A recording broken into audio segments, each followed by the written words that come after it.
Langkah Brunei berkaitan Sabah Sarawak, reaksi Putrajaya yang mengejutkan. Sesuatu yang luar biasa sedang berlaku lagi di sekitar Sabah dan Sarawak, dan ia secara diam-diam telah menarik perhatian para penggubal dasar di Kuala Lumpur.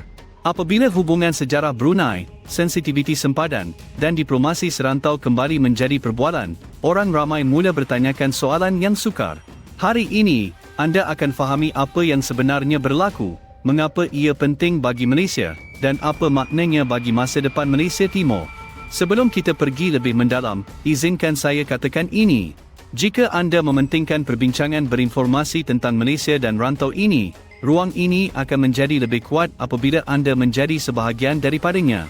Tinggalkan komen nanti, kongsi perspektif anda, dan bantu bina komuniti yang benar-benar memahami sejarah kita, bukannya sekadar melatah dengan tajuk berita. Assalamualaikum, sekarang mari kita huraikan perkara ini dengan sewajarnya. Pertama sekali, konteks itu penting. Sabah dan Sarawak bukan sekadar negeri biasa di Malaysia. Ia terletak di Pulau Borneo, berkongsi geografi dan hubungan sejarah yang mendalam dengan Brunei. Lama sebelum sempadan moden wujud, Kesultanan Brunei menguasai sebahagian besar pesisir pantai yang kini merupakan Sabah dan Sarawak. Di kemuncaknya, Empayar Brunei merentasi barat laut Borneo, mempengaruhi laluan perdagangan, politik, dan identiti serantau. Lama-kelamaan, perluasan penjajah melemahkan pengaruh tersebut, dan wilayah-wilayah ini secara beransur-ansur beralih ke bawah pentadbiran British sebelum Malaysia dibentuk pada tahun 1963. Di sinilah ia menjadi menarik. Hubungan sejarah itu tidak pernah hilang sepenuhnya daripada ingatan diplomatik. Ia diakui, tetapi ia juga sensitif. Dan apabila perbincangan tentang sempadan, hak maritim, atau kerjasama muncul, pemerhati secara semula jadi mula membuat spekulasi. Simpan perkara itu dalam fikiran kerana nanti kita akan hubungkannya dengan sebab mengapa Putrajaya sentiasa bertindak balas dengan berhati-hati terhadap apa-apa yang melibatkan Brunei dan Malaysia Timur. Sekarang, bayangkan ini. Bayangkan dua jiran dengan sejarah yang dikongsi, hubungan budaya yang kuat, dan kerjasama ekonomi, tetapi juga mempunyai memori wilayah yang tersimpan di latar belakang. Skim Malaysia dan Brunei hari ini. Hubungan mereka secara amnya stabil, malah akrab. Malah, pertikaian seperti isu limbang yang berlarutan sekian lama telah diselesaikan secara rasmi pada tahun 2009 melalui perjanjian diplomatik, menunjukkan kedua-dua negara lebih mengutamakan rundingan berbanding konfrontasi. Namun, penyelesaian tidak memadamkan sejarah. Ia hanya mengurusnya. Mari kita pecahkan situasi ini kepada apa yang benar-benar penting hari ini. Satu faktor penting ialah geografi. Sabah dan Sarawak membentuk wilayah Timur Malaysia, sering dipanggil Malaysia Timur. Ia kaya dengan sumber asli, terutamanya minyak dan gas, yang menjadikannya bernilai secara strategik. Brunei, walaupun saiznya kecil, juga merupakan pemain tenaga utama. Pertindihan itu secara semula jadi bermakna sempadan maritim, hak penerokaan, dan definisi pelantar benua mesti dipersetujui dengan jelas. Apabila perbincangan tentang sempadan atau kerjasama timbul, ia mudah kedengaran dramatik walaupun ia hanyalah proses diplomatik rutin. Fikirkan secara logik. Jika anda memiliki hartanah bersebelahan dengan orang lain dan anda berdua menemui mineral berharga di bawahnya, adakah anda akan mengabaikan garisan sempadan? Sudah tentu tidak. Anda akan menyelesaikannya, berunding, dan mengekalkan hubungan yang aman. Skim yang dilakukan oleh kerajaan-kerajaan ini, tetapi pada skala nasional. Sudut lain ialah persepsi sejarah. Sesetengah rakyat Malaysia masih ingat bahawa sebelum penyusunan semula kolonial, Brunei mempunyai pengaruh ke atas sebahagian Borneo. Namun, undang-undang antarabangsa moden mengiktiraf Sabah dan Sarawak sebagai wilayah Malaysia sejak pembentukan persekutuan pada tahun 1963. Realiti undang-undang itu tidak dipertikaikan oleh Brunei hari ini. Walau bagaimanapun, perbincangan awam kadang-kadang menghidupkan semula naratif sejarah yang boleh mencetuskan reaksi emosi. Ini contoh yang mudah difahami. Keluarga kadang-kadang bertengkar tentang tanah pusaka walaupun selepas beberapa generasi. Tiada siapa yang merancang konflik, tetapi sejarah terus muncul kembali. Negara-negara berkelakuan sama. Mereka membawa memori sejarah sambil berfungsi dalam realiti masa kini. Mari kita bercakap tentang diplomasi seketika kerana di sinilah reaksi Putrajaya biasanya kelihatan berwaspada dan bukannya konfrontasi. Malaysia secara konsisten memilih rundingan senyap, terutamanya dengan jiran ASEAN. Anda jarang melihat pertikaian awam yang lantang antara Malaysia dan Brunei kerana kedua-duanya mengutamakan kestabilan serantau, perdagangan dan hubungan budaya. Rundingan kepimpinan tahunan mereka dan usaha persempadanan yang sedang berjalan mencerminkan pendekatan kerjasama tersebut. Oleh itu, jika anda pernah mendengar tentang reaksi mengejut, ia biasanya merupakan kebimbangan diplomatik dan bukannya konflik terbuka. Kerajaan akan menilai implikasi, menjelaskan kenyataan, dan mengekalkan kestabilan. Itu adalah tingkah laku geopolitik standard, bukannya drama. Sekarang mari kita beralih kepada sesuatu yang sering diabaikan ramai orang. Saling kebergantungan ekonomi. Beribu-ribu rakyat Malaysia bekerja di Brunei, terutamanya dari Sabah dan Sarawak. Perdagangan rentas sempadan sangat aktif. Persamaan budaya adalah kuat, termasuk bahasa, agama, dan warisan. Sebarang ketegangan akan menyusahkan rakyat biasa terlebih dahulu. Jadi kedua-dua kerajaan mempunyai insentif untuk memastikan hubungan berjalan lancar. Berhenti seketika dan fikirkan tentang ini.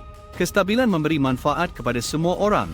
Ketidakstabilan tidak memberi manfaat kepada sesiapa. Logik mudah itu membentuk kebanyakan keputusan dasar luar. Satu lagi perkara yang perlu diperhatikan ialah persekitaran serantau yang lebih luas.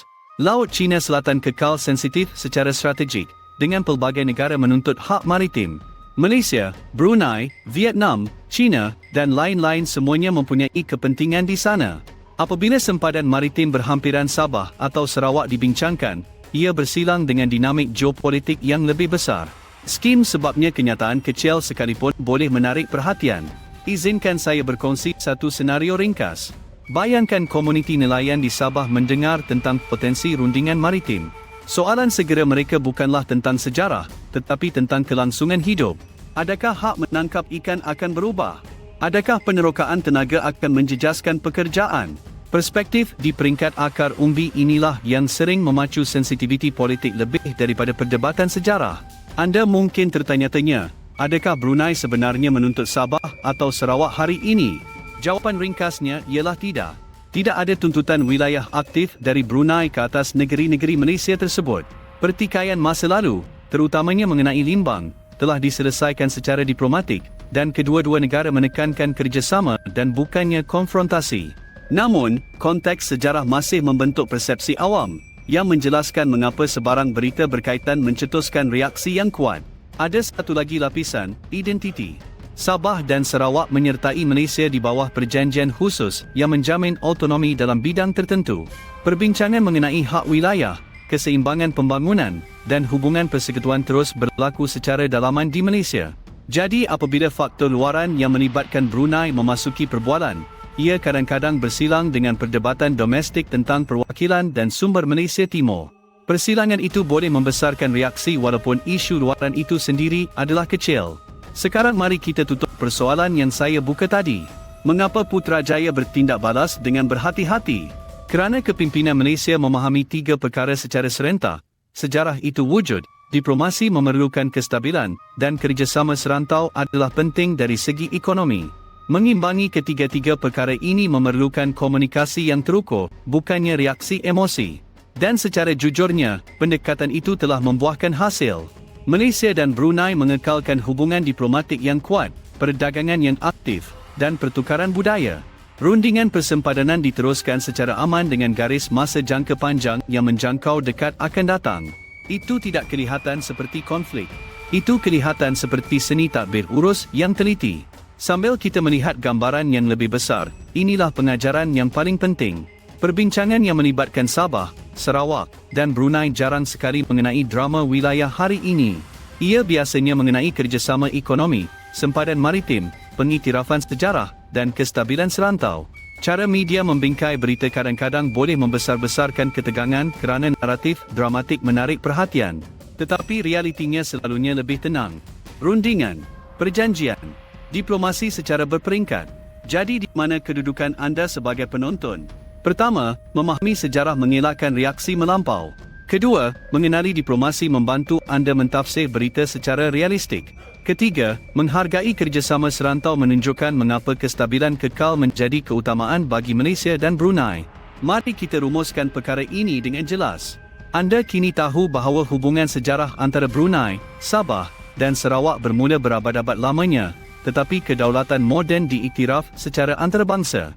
Anda juga faham bahawa Malaysia dan Brunei lebih suka berunding daripada berkonfrontasi, yang memastikan hubungan serantau stabil. Dan akhirnya, anda telah melihat bagaimana ekonomi, identiti, dan geopolitik semuanya membentuk reaksi daripada Putrajaya. Jika ini memberi anda kejelasan, lakukan 3 perkara mudah ini. Like video ini supaya lebih ramai orang melihat perbincangan yang seimbang. Subscribe jika anda mahukan cerapan yang lebih mendalam tentang isu serantau Malaysia. Dan tinggalkan komen yang menyatakan perspektif anda, terutamanya jika anda berasal dari Sabah, Sarawak, atau Brunei. Kerana perbincangan yang berinformasi membina komuniti yang lebih kuat, dan komuniti